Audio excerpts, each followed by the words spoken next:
ప్రకాశం జిల్లా వైసీపీ సీట్ల ఎంపికలో సస్పెన్స్ కొనసాగుతోంది. వైసీపీ 3వ లిస్టులో ఒంగోలు ఎంపీ మాగుంట శ్రీనివాసులరెడ్డి పేరు లేకపోవడంతో మరింత ఉత్కంఠ పెరిగింది. మాగుంట కోసం బాలినేని శ్రీనివాస్ పట్టుబడుతున్నారు. ఇదే అంశానికి సంబంధించిన పూర్తి అప్డేట్స్ ఒంగోలు నుంచి మా ప్రతినిధి సురేష్ ఫోన్ లైన్ లో ఉన్నారు. సురేష్, స్వాతి, ప్రకాశం జిల్లా సంబంధించి వైసీపీ థర్డ్ లిస్ట్ లో కీలక పరిణామాలు చోటు చేసుకుంటాయని అందరూ భావించారు. అయితే గత కొద్ది రోజులుగా ఒంగోలు ఎంపీగా మాగుంటను తిరిగి ఖరారు చేయాలంటూ వైసీపీకి చెందిన కీలక నేత బాలినేని శ్రీనివాసరెడ్డి వైసీపీ అధిష్టానాన్ని కోరుతూ వస్తున్నారు. అయితే ఆయనకు సీటు ఇవ్వలేమని వైసీపీ అధిష్టానం స్పష్టత ఇచ్చిన నేపథ్యంలో ఆయన గినుకు వహించి విజయవాడ నుంచి హైదరాబాద్ తిరిగి వెళ్లారు. అదేవిధంగా మార్కాపురం సీటుకు సంబంధించి మాజీ ఎమ్మెల్యే జంక వెంకటరెడ్డి కూడా సీటును ఖరారు చేయాలంటూ ఆయన పలుసార్లు అధిష్టానానికి సూచనలు చేశారు. అయితే ఆయనకు కూడా చివరి నిమిషం వరకు జంకే వెంకటరెడ్డి కూడా సీటు ఖరారవుతుందని పెద్ద ఎత్తున ప్రచారం జరిగింది. కానీ వైసీపీ లిస్ట్ లో మాత్రం ఆయన పేరు కూడా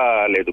మరోవైపు ఒంగోలులో 25,000 మంది పేదలకు సంబంధించిన భూములకు నగదు వేసే వ్యవహారంలో కూడా అధిష్టానం నుంచి స్పష్టత రాని నేపథ్యంలో ఆయన కినుకు వహించినట్లు తెలుస్తుంది. మరి దాదాపు ఇదే అంశాలకు సంబంధించి వరుసగా చోటు చేసుకుంటున్న పరిణామాలు వైసీపీలో అయోమయాన్ని నెలకొలేలా చేస్తున్నాయి.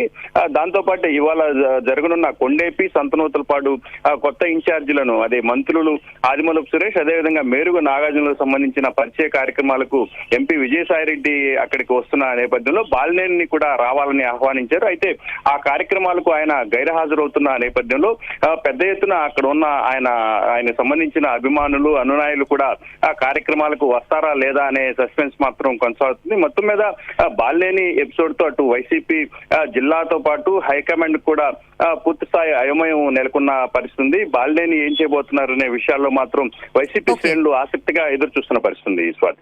Right Suresh, thanks for the updates.